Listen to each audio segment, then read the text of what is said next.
دوسرا جو یہاں پہ آج زبردست ڈیولپمنٹ ہوئی وہ یہ ہے کہ اب پنجاب حکام اور جیل حکام نے یہ کہا ہے کہ چلیں جی فیملی اور وکلاء تو مل رہے ہیں،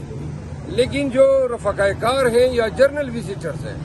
جو خان جن کو بلانا چاہتا ہے یا جن سے خان ملاقات کرنا چاہتا ہے وہ سیکیورٹی تھریٹ ہے۔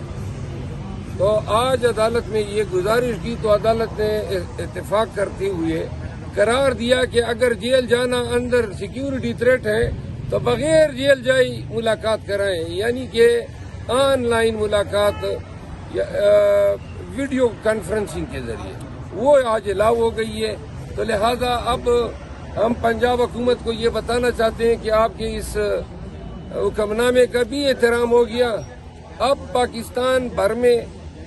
جن کی بھی ملاقات بمطابق SOP خان صاحب سے ڈیسائیڈ ہوگی، اس حکم نامے کے ذریعے اب اپنے گھر میں بیٹھ کے وہ خان صاحب سے ہم کلام ہو سکے گا، اور وہ بھی ویڈیو کے ذریعے۔